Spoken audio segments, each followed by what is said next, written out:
Hi friends, welcome back to Brilliant Blue Reviews. My name is Heather, and in today's video I'm going to be giving you a partial review of It Should Have Been You by Andrea Mara. Alright, this is my second attempt to read a book by Andrea Mara.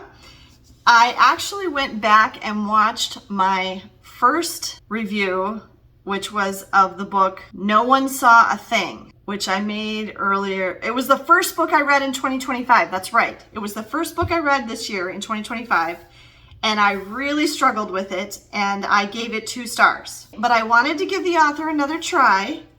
For one thing, she's Irish. So I wanted to give her another try because lots of people really like her books. And I wanted to give her another chance. And this one sounded really good. Set in Dublin. I actually lived in Dublin with a family on a homestay summer abroad when I was in high school. And I knew exactly a lot of the places she was talking about in this book. So it appealed to me for that reason. And it sounded like a good premise. The whole gist is that a woman who is a teacher, and I am a retired teacher actually, she is a new mom. She's home on maternity leave. And she sends out a text to, she thinks, just her sister or sisters. She has 2 sisters. And accidentally sends it to the whole neighborhood group chat. And it was really kind of unkind and mean and revealed a bunch of secrets about several people that nobody else really should have known about. That she had, kind of unique privilege to for various reasons, one of her being the teacher, but also because she had accidentally seen something that she shouldn't have and stuff like that. So, and then it's all about the repercussions of that. And so the gist is that a different woman who lives at the same street address, but in a different community, basically like nearby, but not exactly, like a different like housing community, but there's 2 streets with the same name, which I don't know how they get away with that, and this other woman at the same address gets murdered. And then also these 2 other people get murdered. And so there's this whole question of like, was somebody coming after her and they messed up and went to the wrong house and killed this other lady instead? I don't know. Do you know why I don't know? Because I don't care. Okay? Because the same thing happened to me with this book that happened to me with No One Saw a Thing. I got into it, so I'm this far, okay?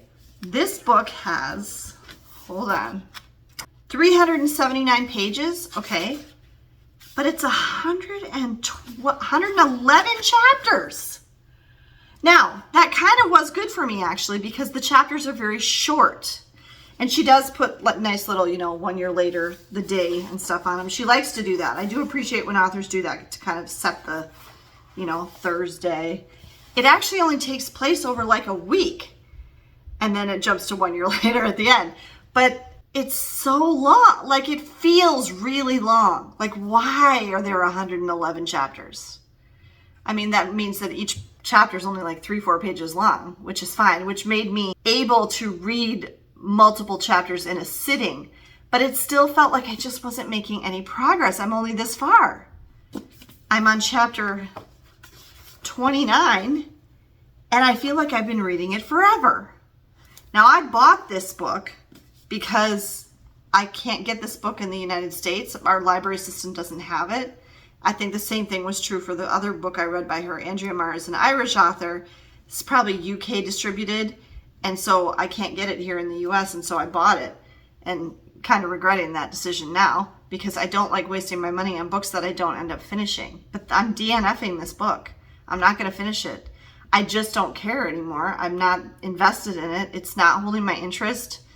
I probably haven't picked it up in 3-4 days, and I'm not eager to get back to it at all. And that's the same thing that happened with the other one that I read by her. It seems like a really good concept. I would say that my complaint, I guess, about this author in the 2 books that I've tried to read so far, I mean, I did finish the other one, but boy, was that a task, is it's not in her ideas and it's not in her writing. She's a decent writer. It's her execution. It's how she goes about telling the story needs improvement. Now, she did eliminate some of the things that I complained about in that other book, No One Saw a Thing, were not present here. So for example, she didn't do the alternating timelines, jumping back and forth, that drove me crazy. Like I said it when I reviewed that other one, like I would just get into the part where it was getting like really interesting and stuff, and then she would jump the timeline back and I'd be like, but I was just getting into that. Please stop doing that, you know? She stopped doing that. There were a couple of flashbacks in here, but not excessively. It wasn't like every third chapter or whatever. And then the other thing that I didn't like in No One Saw a Thing was she kept trying to leave each chapter on sort of a cliffhanger and make it all exciting and dramatic, like phone rang and then everything changed and like make you think like something really amazing was going to happen, and it wouldn't be. It would be like a complete tease. And I didn't like that. She does not do that in this book. This one is pretty straightforward. It's straightforward in time from beginning to end. It doesn't do the jumping around, and she doesn't try to tease you some big thing because she goes right into the next chapter. I mean, they're all sequential. So in that respect, I was liking this one better than No One Saw a Thing at first. But there are two things that I didn't like about No One Saw a Thing that are also present in this book that I also did not like. One is too many characters. You don't need this many characters. It's confusing. I can't follow. You're losing me. Stick to the nuts and bolts of it, okay? And along with that, she's exploring too many wild and fantastical theories. I don't feel like that's necessary. It's just like a whole bunch of like, let's wander down this path and see what if it's this? What if it's this? What if it's this? I don't want to do that. I just want to know what happened. Okay? Like, I feel like she needs to tighten it up. It's the same thing I said in that other book of hers. So my complaint about Andrea Mara is not in her ideas, and it's not in her writing, like the quality of her writing. It's in her execution of how she tells the story.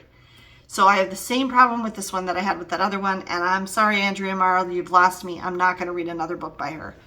I gave you your 2 tries, and you're done. I know a lot of people love her and think her books are great. I'm not a fan. This is my second attempt at an Andrea Mara book. I have no idea what happens, and I don't care. I literally am not thinking about this book at all when I've been away from it. So it's obviously not engaging enough for me and not holding my attention or my interest. So I give it 2 stars because I did read some of it and I didn't hate the parts that I read. Otherwise it would be a 1 star. But it's a DNF with 2 stars because I didn't like it. Hope that helps. Thank you for taking the time to watch this book review. Make sure you're subscribed to my channel so you don't miss any of my other upcoming book reviews. Have a great day, and I'll see you next time.